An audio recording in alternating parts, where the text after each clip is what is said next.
How to Be a Consultant, a program for experienced, new and aspiring consultants. We are just finishing it. At least we are finishing the original series of topics. Today is the last of the 7 sessions. There they all are, just as a reminder. And just a moment to reflect on all the wonderful speakers we've had.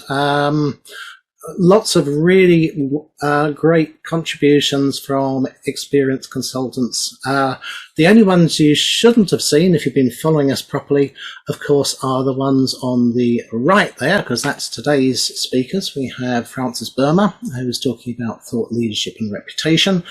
We have Dr. Alan Moore, Getting Decisions Made and Delivered, finishing up with Jackie Panasic, who is talking about successful delivery and beyond. Let me just say, Francis is a partner and the Chief Operating Officer at Phillips Consulting. He is a transformative business leader with 22 years management consulting experience, working for KPMG, EY and Capgemini, so really great track record there. Also working in many different countries, UK, Germany, France, Netherlands, Belgium, Republic of Ireland, Poland, Slovenia, Turkey, USA, India, Ghana, Nigeria and South Africa, according to his précis. He has, it says, a passion for sustainable business innovation and digital transformation. Thank you, and good evening all. Once again, thanks to Simon for the good introduction, and then also to my fellow presenters, Alan and Jackie as well, for this evening. Obviously, we want to acknowledge Antonio for his new role as the chairman, so thank you. I think, when, this opportunity came up, it was certainly dear to my heart and something that I really wanted to talk about. Last Simon said, been in consulting a long time. So early days when I met Simon, I think way back, I don't even want to mention the year, when we were back in KPMG, but I think we've had, journeys along the line. As Simon said, I'm currently a partner at Phillips Consulting, and typically what we do is, and I'll sort of go to my next slide so you can see a bit more about what we do. But today's session is about thought leadership and reputation. And for me, what I've realized through my time in consulting, that it's a very powerful tool that we have, the opportunity to talk about what we do through thought leadership. And that is, very relevant to our clients, our peers, and people we work with, because what we say is sometimes what captains of leaders actually listen to and actually sometimes go forward with. So, a little bit about Phillips Consulting. As I said, today is more about thought leadership reputation, but just a little bit about what we do in Phillips Consulting. We're a leading service and solutions provider. And like every good consulting firm, we have, pillars of service line that we deliver our services. So typically strategy, people, transformation, cradle to grave. And everybody's doing a lot of digital these days, which we're quite heavy in. Doing a lot of fintech stuff. Quite exciting time around digital transformation. And one important thing that I want to talk about as well in terms of what we do is international economic development. Now, what it is, in terms of improving, the life of people, what we do within that service line is actually looking for innovation and development way to help people in poor areas. How do we get people from, poor, to be part of society? How do we sort of, empower them through various solutions that we have? In terms of maybe farmers, people in different areas of work, but how do we empower, the people who are below the pyramid, through various techniques, approaches and services to make sure they can also contribute economically and also to be, feel like human beings in terms of what we do. It's an important service line which I set up as part of giving back, and also doing a number of things in terms of economic development across the African region. So it's going well, really happy about that. I think Simon talked in the beginning a little about myself, and in terms of giving back, some of the things why I really got this practice line going was, when I did some charity work for the British Heart Foundation, and, had to cycle 54 miles from London to Brighton, which was challenging, but, it was something that really gave me an idea of how to really get going with giving back. So really passionate about that and continue to do that. So what we do in Phillips Consulting is making sure that we do all these things along the other service lines we provide, but typically a very strong service and solutions provider. So that's about myself and Phillips Consulting and what we do. And so as we go along, you get a chance to ask me more questions on that. But importantly, for the next session, I want to do a bit of an icebreaker, because the whole purpose of this session is about thought leadership and reputation, and for me, what it means in consulting. So as a matter of an exercise, what I want people to do is type in the chat, which of these platforms or channels do you recognize? And I'm sure Sam and Antonio are managing and looking at the chat, but which ones do you recognize? And if you do, what I want you to do is, the first question is the one you use most regularly. So in the chat, if you can get going and if you recognize any of them, and which one do you use most or regularly? I'll give that about a couple of seconds. Some names I start coming up: LinkedIn, Instagram, where WA, Lee, WhatsApp, Facebook, LinkedIn, Instagram, WhatsApp again, Twitter and LinkedIn, Pinterest, WhatsApp, LinkedIn, Instagram, Twitter, YouTube, Tumblr, Google Plus, Escape. Wow, so quite a lot, Antonio. Yeah. And it's good to hear that people do recognize. So at least that's my first question. The second question is, why do you use it? So it'd be good to get some chats going in terms of why do you use it? What is the purpose? What do you use it for?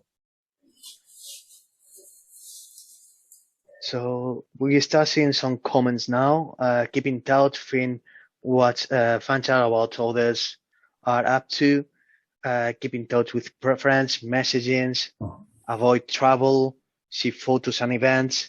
Prefer way to talk to people, contact friends, communicate with friends, networking, professional development, need communication with others. A part of that, I would say for myself, keep up to date professionally with what others are up to. So probably we are talking about thought leadership, so as idea of what are the main trends and from news.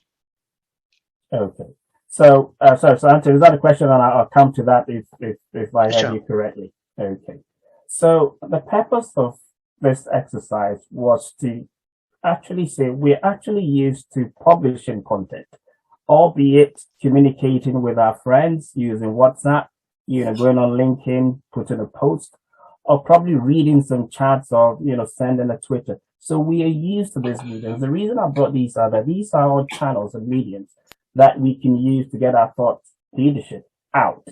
So we're already used to that, but we actually are using it for more social activities, but they're also powerful mediums and channels that we can actually use to get our professional content out to a special interest group or community of people. So the good thing for me is that we all use these channels and mediums, which is a good start, that we are comfortable writing content, albeit it may not be professionally slick, but we use these mediums to communicate, which is very good. So we will come to that probably. So this is part of building your confidence if you're not sort of being used to writing thought leadership. So long as you're used to writing content, I think you've taken the first step in communicating with your friends and sometimes with your peers. You're actually on the way to producing, the right thought leadership. The question then is, how do you structure it as you go forward? So, in Phillips Consulting, we take thought leadership very seriously because it actually has been serving us very well in terms of getting our message across to our audience, be it whether it's our clients, our communities, our industries, our sectors, getting our message across. So, what is thought leadership? I think back in the day, people thought it's about putting yourself in a room and writing and an armory of chapters of things. It is changes because we've got these mediums which, as the previous slide, we can use to communicate our ideas and thoughts. So what is it to us?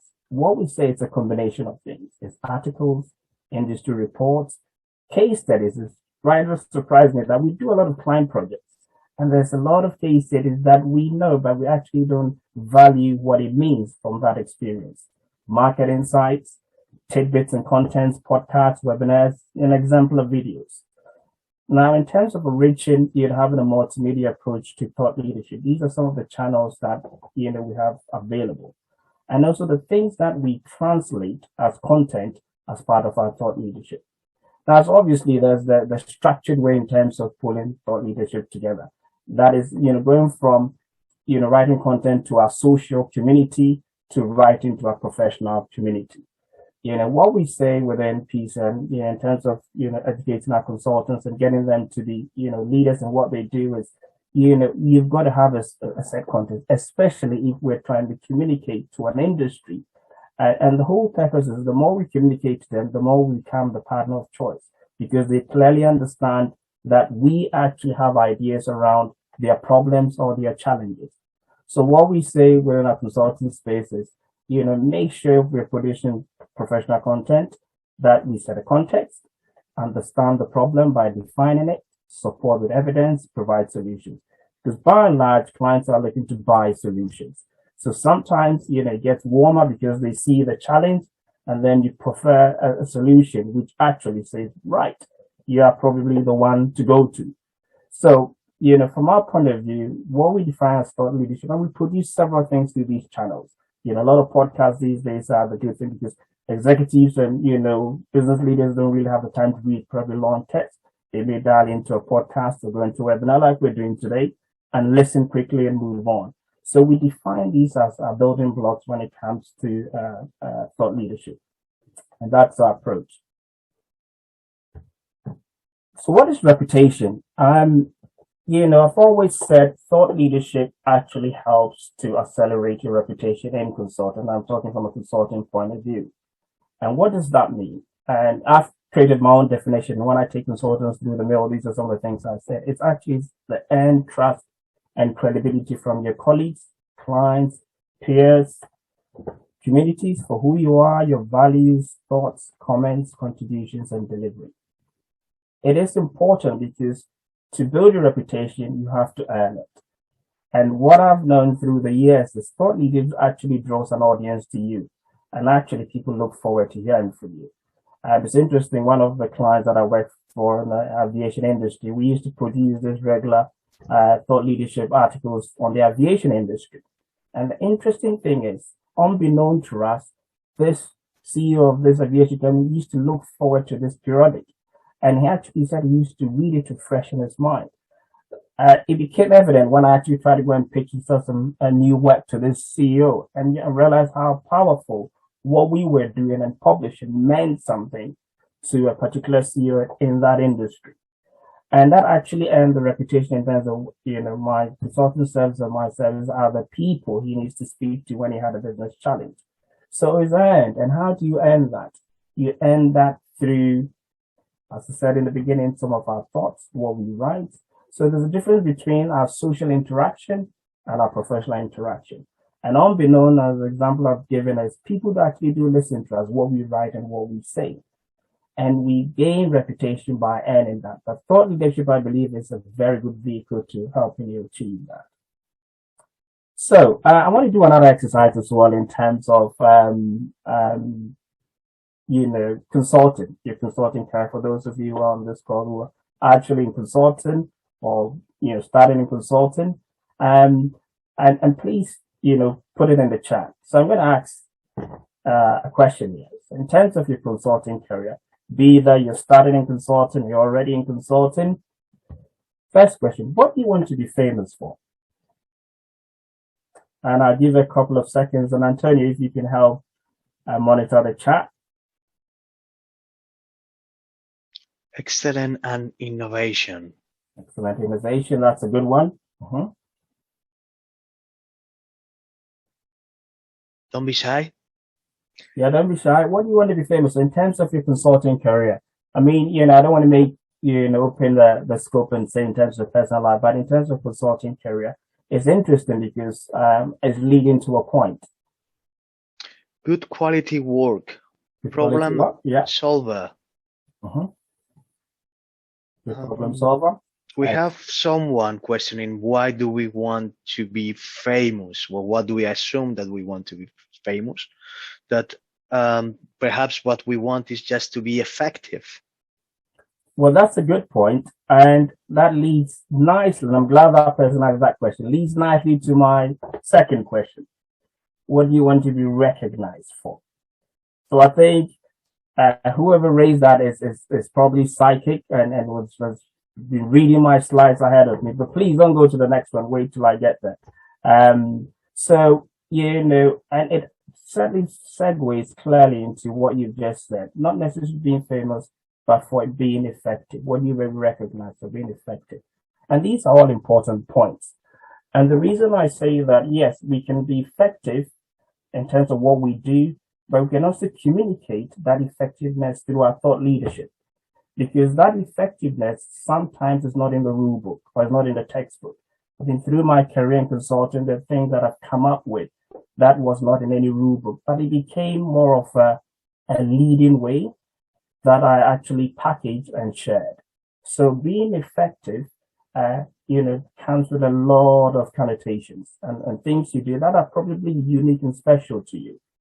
But what it is, you need to be recognized for that. And by sharing and communicating that aspect of that effectiveness can actually lead to what I call that recognition.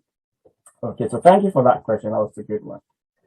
So in Phillips Consulting, we say why thought leadership? Why thought leadership?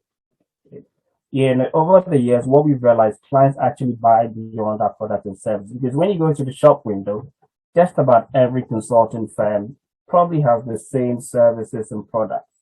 They badge it differently, but haven't had the opportunity, as Simon said earlier on, to work with, KPMG, Ernst & Young, and then we got sold to Capgemini. You realize, the label on the tin is not that different. It is the same. And one thing that starts differentiating is, they buy people. They believe in our experience, our point of view, which is very critical and crucial.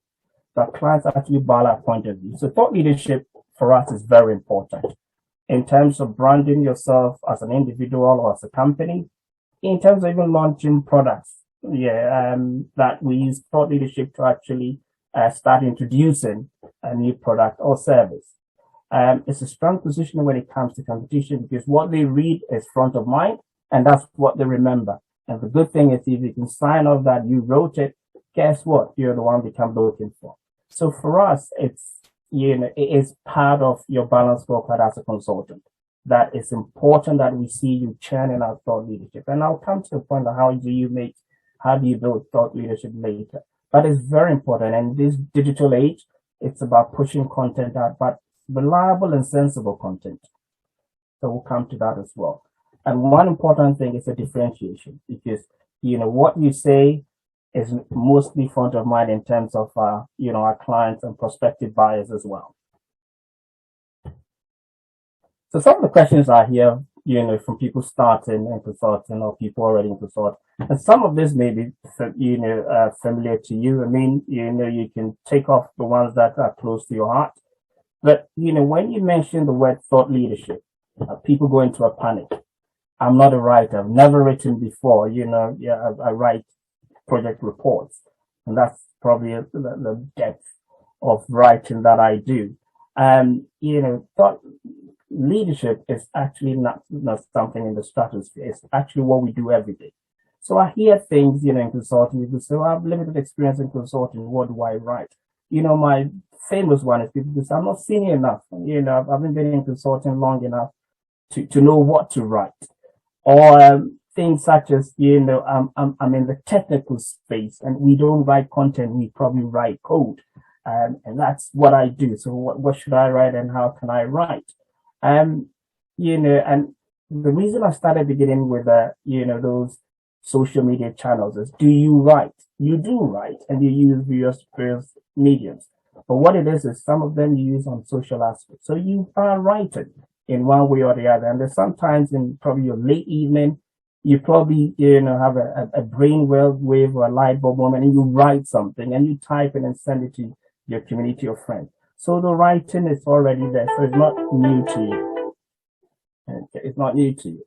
So I hear all these questions, I haven't got the right qualifications, I'm not experienced enough. But what I say to people is that's not the point. The point is, so long as you know how to write and write reports, there is actually a starting point. So how do you do this? So this is my way to sort of broach that and help you through the process. And I'm sure a lot of these questions will be sort of familiar to yourselves as well. So I've called it my building blocks 101. How do you start?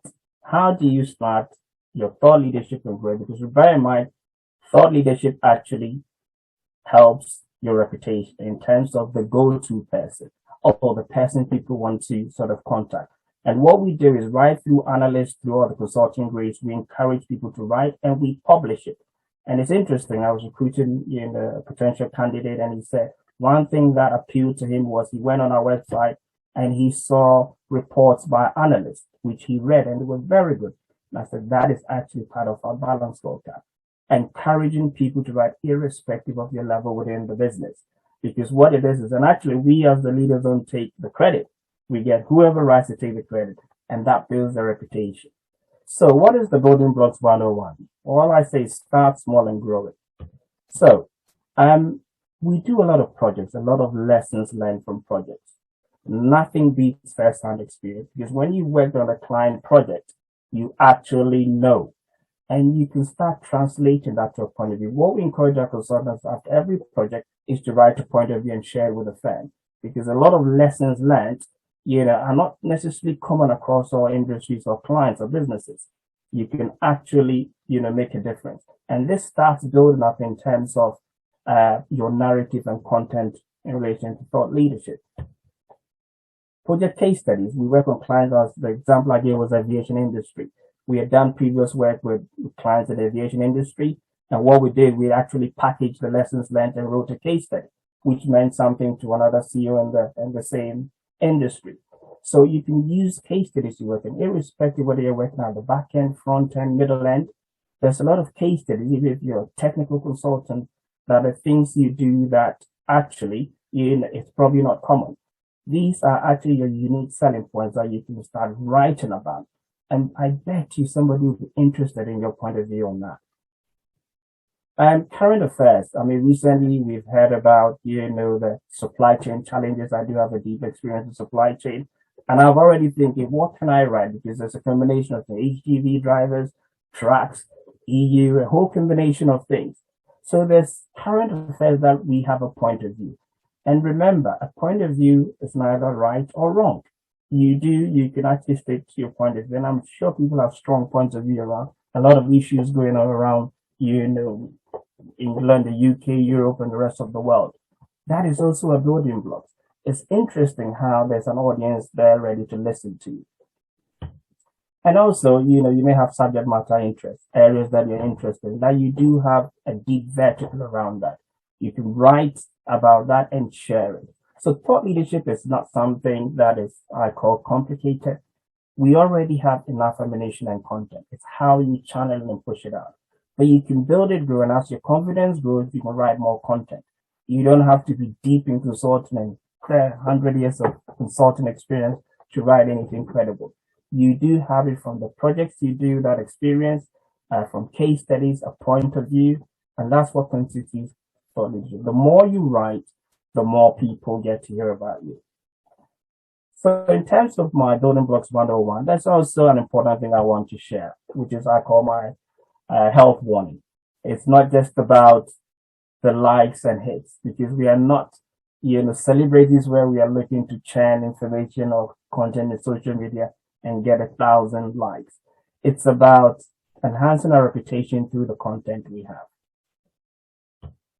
So back again, so why do we promote thought leadership within PCR? Differentiation, brand perception, market penetration, critical to what we do. So these are the guiding principles, and you can take them in any order you like. But in terms of writing thought leadership, what we say is, what is the relevance? So I gave example of the topical issues now, supply chain around COVID, vaccinations, and trucks and shortage of Christmas turkeys. What is the relevance? What is the novelty around what you're doing? And sometimes when we say if you want it credible, back it with data. And there's some piece of data you can get access to. So, it depends on the level of content you want to push out. But supporting it with data and relevance actually does make a difference to somebody. Creativity with objectivity, another fancy consulting combination of words. But what it is, people like something interesting to read. I remember in my early days, I bought a lot of Dilbert books because I got into it, and I used to infuse that in my presentations to clients because of the cynics around, his point of view around consulting services. And, validity, clarity, and credibility. So those are some of what we use in Phillips Consulting in terms of our guiding principles. What we say to our consultants is, use this as your guide in terms of content you push out. We're not looking for reams of pages. It could be half a page, a page, but with these guiding principles, the content always comes out very good. So those are the 7 guiding principles. Do internalize that. As I say, thought leadership is not rocket science. What I've noticed through my career is good thought leadership actually builds your reputation, and people actually gravitate to your thinking and you. You don't have to be Einstein, but as I say, in today's world where business leaders and executives are looking for quick, good answers because the landscape is changing by the day, these are some of the things that make sense to them. So, to sort of summarize, I've called it in terms of everything I've talked about, guiding principles and all the key things, the do's and don'ts. Remember, thought leadership is not just about